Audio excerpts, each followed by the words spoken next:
다 같이 한번 기도하겠습니다. 좋으신 하나님 감사합니다. 오늘 하나님의 몸된 비송교회 부족한 종을 보내주시고 또 오늘 말씀으로 함께 나누게 하시니 감사합니다. 이 시간 오직 하나님의 말씀만이 들려지게 하시고 또 하나님의 뜻을 깨닫게 하시며 우리의 삶의 가운데 결단과 변화가 있게 하여 주시옵소서. 감사드리며 예수 그리스도의 이름으로 기도드리옵나이다. 아멘. 할렐루야. 할렐루야. 제가 전화를 한 통을 받았습니다. 선교사님 저에게 전화를 하셨어요. 그래서 제가 전화를 딱 받았는데 첫 마디가 뭐였냐면 할렐루야 그러더라고요. 그래서 제가 깜짝 놀라서 아멘 그랬어요. 그랬더니 선교사님이 저한테 그러시더라고요. 역시 이병호 목사님이세요 그러더라고요. 그래서 제가 무슨 소린가 그랬더니요, 할렐루야가 무슨 뜻인지 여러분 아시죠? 하나님께 영광을 돌립니다. 정확하게는요, 여호와께 영광을 돌립니다, 이런 뜻이에요. 그렇죠? 그럴 때 할렐루야 그럼 우리가 어떻게 반응합니까? 아멘 그래야 되는데 이분이 전화를 하면서 다 할렐루야 한번 해봤대요. 그랬더니 대부분이 어때요? 할렐루야 그러니까 가만히 있더래. 가만히 있더래요. 근데 저한테 전화를 해서 할렐루야 그랬더니 저만 아멘 그러더래. 그 이분이 역시 목사님이세요. 저한테 선교사님이. 여러분 제가 여러분에게 할렐루야 그럴 때 여러분들은 어떻게 됩니까? 근데 왜 안 해요? 안 하는 사람 더 많았어. 할렐루야? 네, 큰 소리로 하시길 바랍니다. 청년 둘이요 대화를 합니다. 앙케이트 조사 내용을 가지고 대화를 하는 거예요. 그 중에 청년 하나가 군인이었습니다. 막 기분이 업되어서 막 좋아갖고 대화를 하는데 그러는 거예요. 앙케이트 조사를 봤더니요, 배우자 신랑감 2위가 뭐냐면 군인이라는 거예요. 들어보셨는지 모르겠어요. 2위가 군인이래요. 그랬더니 도대체 이해가 안 돼요. 어떻게 2위가 군인일까 물어봤어요. 그러면 1위가 뭐냐고. 1위는 민간인이래요. 이해되세요? 안 되시는 분들은 조금 좀 그래. 제가 왜 이 이야기를 하냐면요, 선교사는 두 종류 선교사가 있습니다. 제가 비송교회 파송 선교사니까 목사님 제가 하나 제안을 할게요. 주보에다가요, 여기 보면 비송교회 담임 목사, 목사, 은퇴장로, 시무장로 요 밑에다가 파송 선교사 이름은 넣어주시길 바랍니다. 제가 이렇게 쭉 살펴봤는데 다른 선교사들이랑 저는 급이 달라요. 제가 어느 교회 가니까 파송 선교사는 여기에 이름이 들어가더라고. 근데 제가 아무리 봐도 다른 선교사랑 저랑 이게 구분이 안 돼. 그러니까 우리 비송교회 성도들이 저를 보면 그냥 또 선교사님 오셨구나 이렇게 바라보더라고.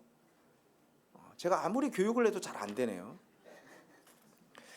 여러분 선교사는 두 종류의 선교사가 있습니다. 그러니까 제가 여러분에게 좀 교육은 해야 될 필요가 있어요. 파송 선교사니까. 첫 번째는 타민족을 위해서 선교하는 선교사들이 있습니다. 이런 선교사들을 가리켜서 뭐라 그러냐면 타문화권 선교사라고 얘기를 합니다. 그러니까 여러분이 알고 있는 대부분의 선교사는 다 타문화권 선교사예요. 타민족에게 언어가 다르고 종교도 다르고 문화도 다른 타민족에게 가서 선교를 복음을 전하는 선교사가 타문화권 선교사입니다. 그런데 또 한 종류의 선교사가 있어요. 그 선교사를 뭐라 그러냐면 보세요. 한국인들이 해외에 나가서 살아요. 그 사람들을 가리켜서 디아스포라 한인이라 그래요. 디아스포라 한인들을 대상으로 선교하는 선교사가 있습니다. 그 선교사를 뭐라 그러냐면 디아스포라 한인 선교사라 그러는 거예요. 그러니까 대부분 외국인 한인교회 담임 목사들을 디아스포라 한인 선교사라 그래요. 저는요? 아니에요. 그러니까 저를 모른다니까. 저는 디아스포라 한인 선교사입니다. 저는 인도네시아에 있는 가나안 한인교회 담임 목사예요. 아시겠어요? 그래서 제가 사실은 한국에 오면 설교를 안 해요. 지난주까지 저는 저희 교회에서 새벽 기도하고 수요 기도하고 주일 예배도 설교를 너무 많이 했는데, 근데 한국에 와서 또 설교하라 그러면 제가 설교를 안 해요. 근데 설교를 꼭 해야 되는 데가 있어요. 비송교회입니다. 아시겠어요? 저는 다른 데 가서 설교를 안 한다니까요. 설교를 해달라 그래도 제가 아주 거만하게 가서 설교를 해. 근데 비송교회는 저한테 우리 이종용 목사님 전화가 왔어요. 이번에 나오시는데 와서 설교를 하세요. 그래서 제가 안 하고 싶은데, 너무 안 하고 싶은데 안 해도 되는데 제가 네 그러고 왔어요. 전통적인 선교에서는요, 몇 가지 아주 중요한 변화가 생겼습니다. 전통적인 교회에서 선교를 이야기할 때는요, 옛날에 우리가 그렇게 얘기했어요. 교회가 선교한다, 그렇게 이야기를 했어요. 그러니까 주체가 누구냐면 선교하는 주체가 교회였습니다. 그러니까 많이 우리가 볼 때 우리 교회는 선교하는 교회다, 이런 얘기 많이 들으셨죠? 이게 전통적인 교회가 이야기하는 선교입니다. 교회가 선교사를 파송하고요, 교회가 선교비를 후원하고요, 교회가 단기 선교사를 또 파송을 합니다. 그러니까 선교의 주체는 항상 누구였냐면 교회였어요. 교회. 여러분, 교회에 여러 가지 많은 사역들이 있습니다. 교육도 있고 봉사도 있고 뭐 많은 사역들이 있죠. 그 중에 한 가지가 바로 선교다. 이게 전통적으로 선교에 대해서 생각했던 내용입니다. 그런데 20세기 중반에 들어서면서 그동안 진행했던 선교에 대해서 돌아보기 시작합니다. 그리고 깨닫게 되었어요. 우리가 그동안 선교를 잘못했구나. 그러면서 전통적인 선교에 대한 패러다임이 바뀌었습니다. 선교에 대해서 정의할 때 가장 중요한 단어가 하나가 있습니다. 요즘 우리가 선교 그러면요, 제가 그래도 PhD잖아요. 그러니까 제가 여러분에게 좀 얘기해요. 선교에 대해서 정의할 때요, 요즘 이 정도는 우리 비송교회는 좀 알아야 돼요. 선교에 대해서 얘기할 때 가장 중요한 단어가 하나가 있는데 그게 뭐냐면 미시오 데이라고 하는 단어입니다. 이 미시오 데이라는 단어를 우리가 쉽게 번역을 하면 그겁니다. 하나님의 선교라는 거예요. 하나님의 선교입니다. 여러분, 선교는요, 교회가 하는 것이 아닙니다. 하나님이 하시는 일이 선교입니다. 선교의 주체는 교회가 아니라 하나님이십니다. 교회는 그럼 무엇인가? 하나님의 선교의 동역자입니다. 하나님의 선교에 참여하는, 그게 바로 교회예요. 참여자. 왜 하나님이 이 세상 가운데 교회를 두셨는가? 가장 중요한 이유는 뭐냐면 바로 목적이 선교 때문에. 선교는요, 교회의 여러 가지 사역 중에 하나가 아닙니다. 이제 여러분이 바꿔야 돼요. 선교는요, 그렇게 교회의 여러 가지 사역 중에 하나가 아니고 바로 교회의 존재 이유가 바로 선교입니다. 목적이 선교예요. 그러니까 이제는 우리가 선교하는 교회가 아니에요. 우리 비송교회는요, 선교적 교회가 돼야 돼요. 그러니까 이게 다른 거예요. 선교하는 교회, 제가 오늘 오면서도요, 차를 몰고 오는데 저쪽 어디쯤에, 수지 어디쯤에 큰 교회가 하나 있더라고요. 근데 거기에다 뭐라고 써냐면 선교하는 교회 이렇게 써 있더라고요. 제가 보면서 그런 생각을 했어요. 야, 참 잘 모르는구나. 여러분, 이제는요, 선교하는 교회가 아니고요, 선교적 교회입니다. 교회에서 하는 모든 행위가요, 다 선교적이 돼야 돼요. 교육도요, 선교적 교육입니다. 봉사도 선교적 봉사입니다. 심지어는요, 설교도요, 선교적 설교가 되어야 되는 거예요. 여러분, 선교는 교회의 프로그램이 아닙니다. 교회가 왜 존재하는가? 존재 이유와 목적이 바로 선교입니다. 선교를 잃어버리면 교회의 여러 가지 프로그램 중에 한 가지를 잃어버린 것이 아니에요. 선교를 잃어버린 교회는요, 교회의 존재 이유를 잃어버린 교회가 바로 그런 교회예요. 여러분, 교회에서 하는 모든 일은 다 선교를 위한 일들입니다. 그러니까 여러분, 우리 비송교회는요, 선교적 교회가 되시길 주님의 이름으로 축원합니다. 오늘 본문에 보면은요, 선교에 대해서 아주 중요한 말씀을 하세요. 제가 사실은 나오기 바로 전 주간에 저희 가나안교회 부흥회가 있었어요. 부흥회 딱 마치고 왔습니다. 제가 부흥회를 마치고 선교에 대해서 제가 다시 한번 고민을 하고 생각하는 시간이 되었습니다. 여러분, 선교에 대해서 아주 중요한 본문이 오늘 본문이에요. 선교를 어떻게 해야 되는가? 왜 선교를 하지 않는가? 그 이유가 오늘 본문에 다 들어있기 때문에 여러분들도 한번 여러분 스스로를 점검해 보시기를 바랍니다. 여러분, 선교는요, 정의가 여러 가지가 있겠지만 첫 번째 정의입니다. 선교는 무엇인가? 선교는 물 위에 떡을 던지는 것이 선교입니다. 우리 한번 1절 말씀 한번 읽어볼까요? 오늘 여기 띄워주세요. 1절 한번 같이 한번 한 목소리로 한번 천천히 한번 읽어보겠습니다. 1절입니다. 시작.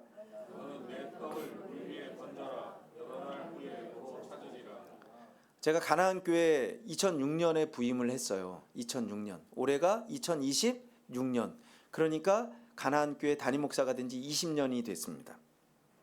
그런데 지금까지 한 번도 우리 교회는 부흥회를 해본 적이 없어요. 뭐 여러 가지 이유가 있고 또 여러 가지 사정이 있고 그래서 부흥회를 안 했어요. 그런데 올해는 처음으로 우리 교회 역사상 부흥회를 처음으로 열었어요. 그러면서 부흥회 강사를 누구를 모셨냐면 부산 산성교회 원로 목사님이신 허원구 목사님을 모셨습니다. 이 부산 산성교회는요, 무엇으로 유명한 교회냐면 선교로 유명한 교회예요. 선교로. 강사님이 오셔서 이제 말씀을 전해 주시는데, 이 부산 산성교회는 왜 선교로 유명하냐면 선교사를 몇 명을 파송했냐면 102명을 선교사로 파송한 교회예요. 여러분은 파송 선교사가 몇 명입니까? 비선교회는? 몇 명이에요? 네, 파송 선교사가 꽤 많아요? 한 명이에요. 한 명이라니까요. 그런데 부산 산성교회는 파송 선교사가 몇 명이냐면 102명이에요. 이 부산 산성교회는요, 선교를 하는데 11010이라는 표어를 가지고 이 선교를 합니다. 이 11010은 그거예요. 한 사람이 10만 원을 10명이 모이면 얼마예요? 100만 원이 모이면요, 그 100만 원으로 한 명을 파송하는 거예요. 그렇게 몇 명을 파송했냐면 102명을 파송했어요. 그래서 부산 산성교회 파송 선교사들은요, 자기가 몇 번째 선교사, 이게 되게 중요해요. 48번째 선교사, 나는 49번째 선교사, 이 번호가 있더라고요, 여러분.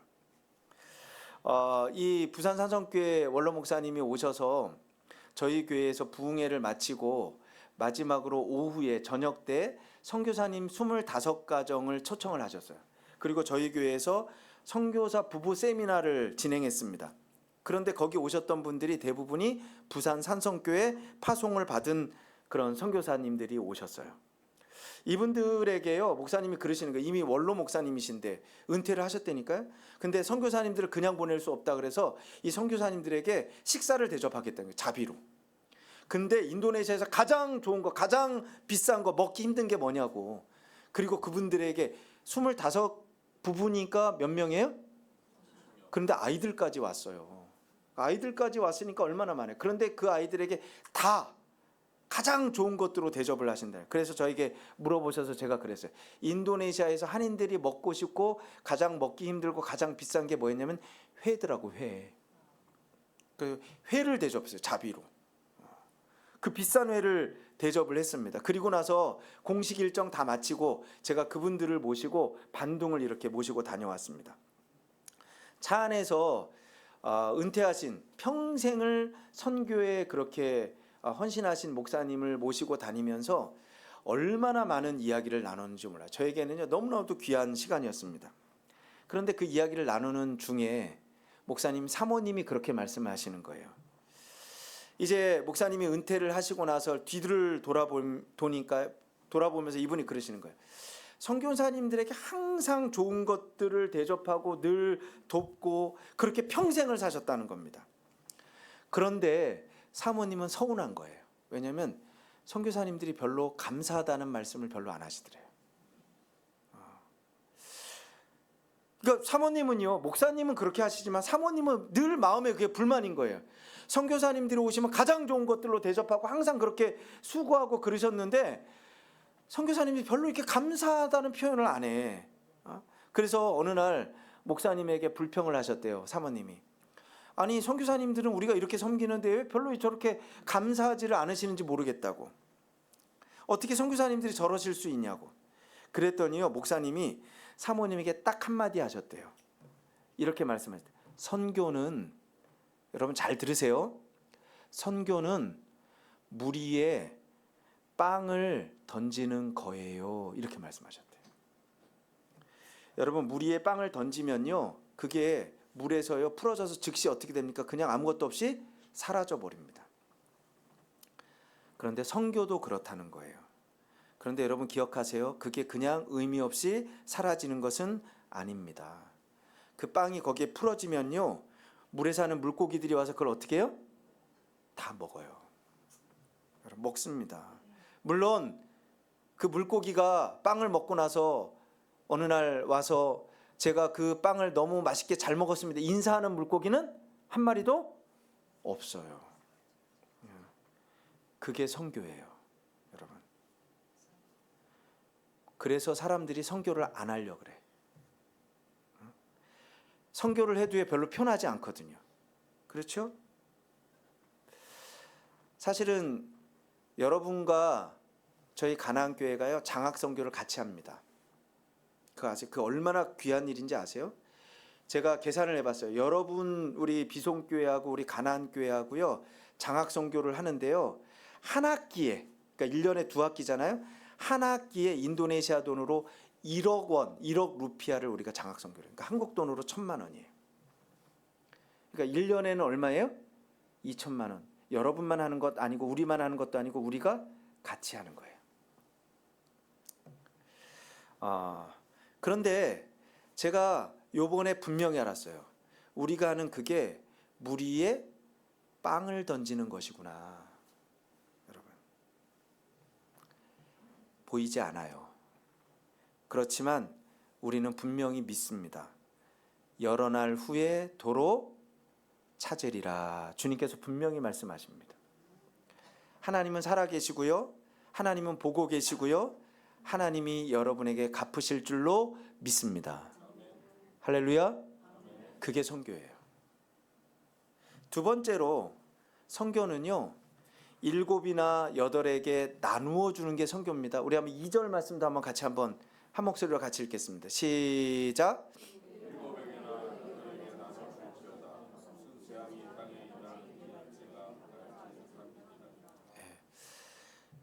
읽으라 그러면 같이 읽어주시는 게 그게 동참하는 겁니다. 이 2절 말씀의 핵심이 뭔지 아세요? 얼마나, 이거 아닙니다. 2절 말씀의 핵심은요, 나누어 주는 거예요. 사람들이 왜 선교를 못하는지 아세요? 항상 그렇게 생각해. 이 작은 것으로 무엇을 할 수 있을까? 여기에 자꾸 집중을 해. 그래서요 선교를 못합니다. 제가 부산 산성교회 허은구 목사님이랑 같이 이야기를 하는데 그런 말씀을 하시더라고요. 선교를 그분이요 평생 그렇게 선교를 102명을 보냈어요. 102명을 한 달에 102명에게 100만 원씩 선교비를 후원하면은 얼마인지 계산이 되시나요? 제가 깜짝 놀랐어요. 100명만 해도요 한 달에요 1억 원인 거 아세요? 1억 원 선교비로. 그런데 허은구 목사님이 저에게 그렇게 말씀하시더라고요. 참 놀라운 것을 발견했는데 부자는 선교를 안 해요 그러시더라고요. 이상하게도 선교는요 가난한 사람들이 선교를 한대요. 그러면서 부산 산성교회 그렇게 102명의 선교사를 파송하는데 대부분이 누구냐면 그 교회에 시장에서 자판에서 나물 파는 할머니 권사님들이 10만 원씩 모아서 선교를 한대요. 참 이상하죠? 그때 같이 저랑 아주 가까운 선교사님 한 분이 계셨는데 정승현 목사님이란 분이 계셨는데요. 이분이 그런 거예요. 자기는 48번째 선교사래. 부산 산성교회 48호 선교사. 그런데 그분이 그러시더라고요. 정말로 자기를 후원했던 사람 10명을 보니까 다 시장에서 장사하는 분들이었대요. 여러분 하나님은요 하나님의 일을 하실 때 항상 물으시는 게 있습니다. 그게 뭐냐면 네 손에 무엇이 있느냐 이거 물으십니다. 모세에게도 물으셨어요. 네 손에 무엇이 있느냐 물으셨거든요. 근데 모세는요 가지고 있는 게 뭐냐면 마른 지팡이였어요. 생명도 없는 마른 지팡이 하나 갖고 있었어요. 그런데 하나님이요 그 마른 지팡이를 사용하십니다. 모세가요 애굽으로 갈 때 하나님의 지팡이를 손에 잡았더라 이렇게 말씀하세요. 그런데 그 지팡이가요 하나님의 손에 붙들림 받으니까요 능력의 지팡이가 된 거 아세요? 홍해를 향해서 딱 하면 홍해가 어떻게 돼요? 갈라지잖아요. 여러분, 사르밧 과부 아시죠? 엘리야 선지자가요 사르밧 과부에게 물었습니다. 너에게 무엇이 있느냐 물었어요. 그랬더니요 대답합니다. 내가 밀가루 한 움큼이 있습니다. 그리고 기름병에 요 밀가루 붙일 만한 기름 아주 조금 있습니다. 이제 제가 이거 먹고 죽으려고 합니다. 그런데 엘리야가 그러는 거예요. 먼저 나에게 먹을 것을 가져와라 그래요. 그리고 그걸 가지고요 하나님의 종 엘리야를 섬겼어요. 그런데 하나님은 그 작은 것을 통해서 놀라운 일을 행하십니다. 3년 반 이스라엘에 가뭄 있을 동안에요 밀가루가 떨어지지 않고요 기름병에 기름이 떨어지지 않는 놀라운 역사가 일어납니다. 엘리사 선지자 제자가 죽었어요. 제자. 그런데 그 뒤에 남겨진 거는요 가난한 아내와 두 아들이 남겨졌습니다. 빚이 얼마나 많은지 빚 때문에 이 두 아들이 이제 종으로 팔려갈 그런 위기에 처했어요. 이 아내가 엘리사 선지자를 찾아옵니다. 찾아와서 하소연을 하는 거예요. 그때 엘리사 선지자가 똑같이 물어요. 너에게 무엇이 있느냐 그렇게 물으세요. 그랬더니 이 아내가 그렇게 얘기합니다. 저에게 기름 한 병 있습니다. 우리 집에 가면 기름 한 병 있습니다. 그래. 동네 다니면서 각 집마다 빈 그릇을 다 모아라. 그리고 그 빈 그릇에다 그 기름을 부어라 그러는 거예요.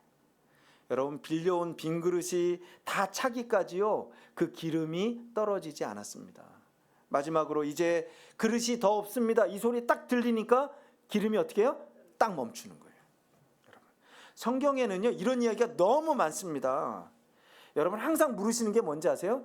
너희에게 무엇이 있느냐예요.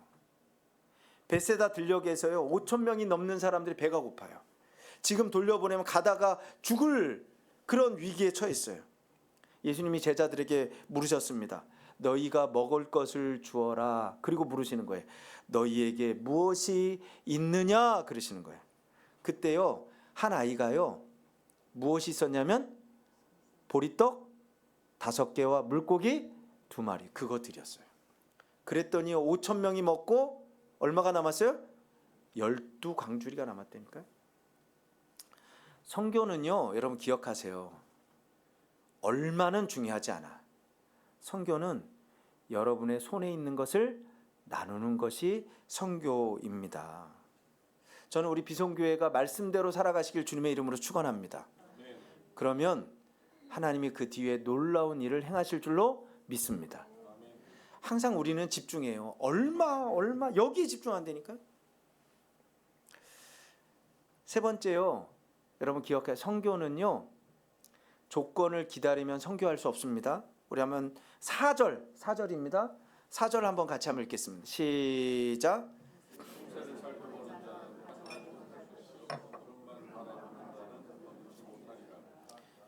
여러분 항상 그러지요. 바람이 잦아지면 내가 그때 씨를 뿌려야 되겠다.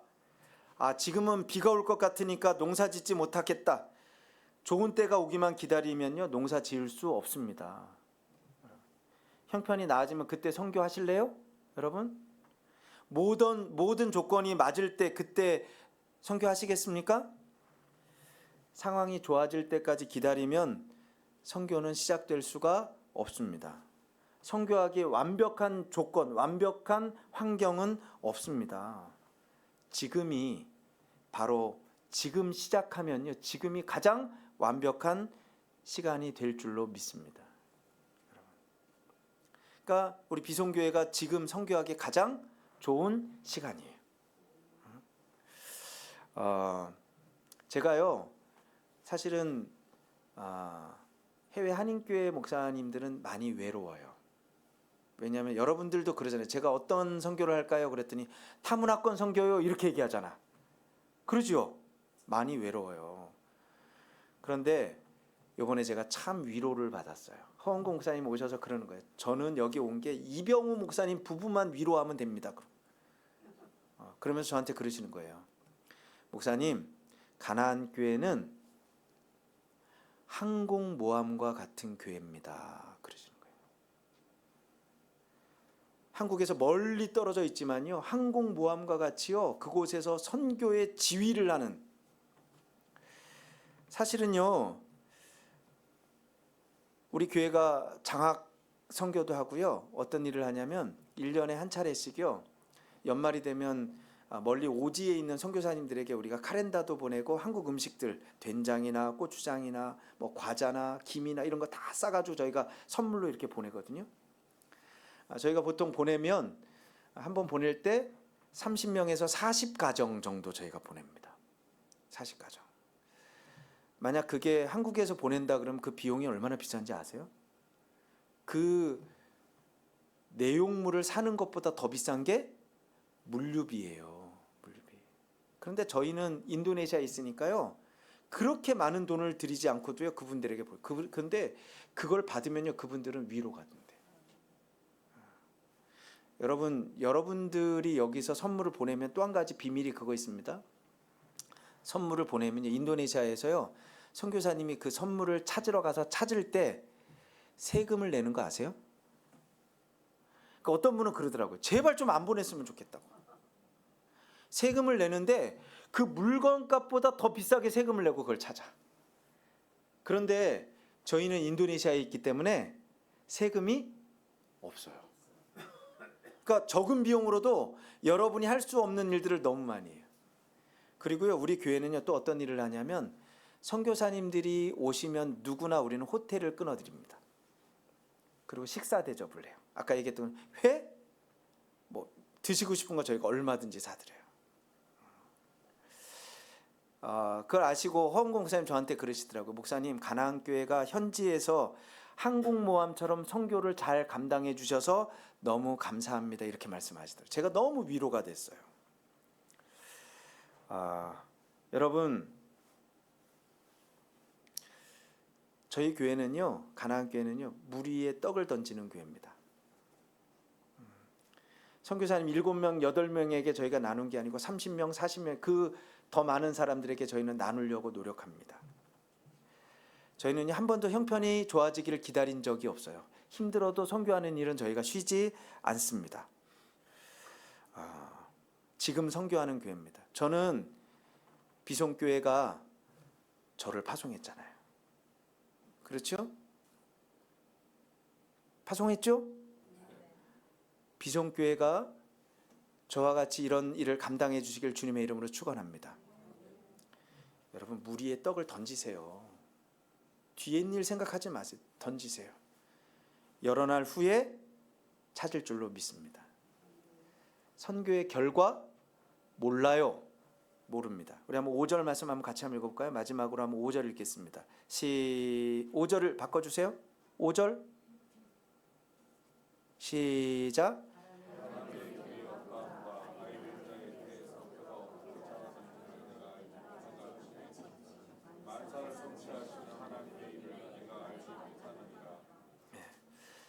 우리가 얼마나 부족합니까?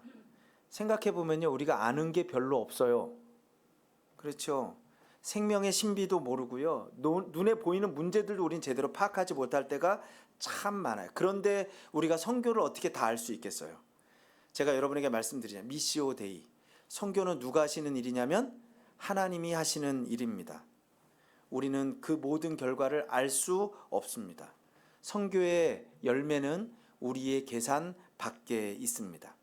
분명한 것은 우리 비송교회는요, 하나님의 선교의 동역자들일 뿐입니다. 주권은 하나님께 있습니다. 이것을 인정하는 것이 선교의 시작입니다. 우리 분명히 알아요. 나는 모른다. 그러나 하나님이 하신다. 할렐루야. 아멘. 선교의 열매는 우리 계산 밖에 있어요. 그래서 선교는 하나님께 모든 것을 맡기는 것입니다. 비송교회가 작년 한 해 동안도요, 너무나도 많은 일들을 감당해 주셔서, 아까 얘기했잖아요.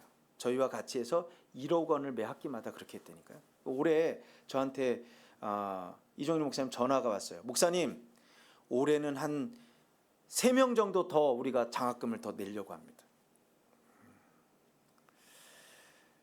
여러분, 물 위에 떡을 던지세요. 여러분의 손에 있는 것을 그냥 얼마 생각하지 말고 어떻게 해요? 나누세요. 때 기다리지 마시길 바랍니다. 바로 지금입니다. 모든 결과를 하나님께 맡깁니다. 그러면 선교는 실패할 수가 없습니다. 세상 기준으로는 우리가 실패다, 아니다 이렇게 이야기를 합니다. 그런데 하나님의 나라에는 헛된 씨앗은 하나도 없습니다. 물 위에 던진 빵은 절대로 사라지지 않을 줄로 믿습니다. 우리 가나안 교회와 비송 교회는 좋은 선교의 동역자입니다. 다 같이 한번 기도하겠습니다. 좋으신 하나님 감사합니다. 오늘 저희를 주의 전으로 또 말씀 앞으로 인도하여 주셔서 감사합니다. 우리를 주님의 선교의 동역자로 세워주셔서 감사합니다. 하나님의 선교를 위해서 수고하는 우리 비송교회가 하나님 주시는 놀라운 은혜들을 더 많이 경험케 하시고 우리 성도들의 삶 가운데 늘 하나님의 기적들이 나타나게 하여 주시옵소서. 감사드리며 예수 그리스도의 이름으로 기도드리옵나이다. 아멘.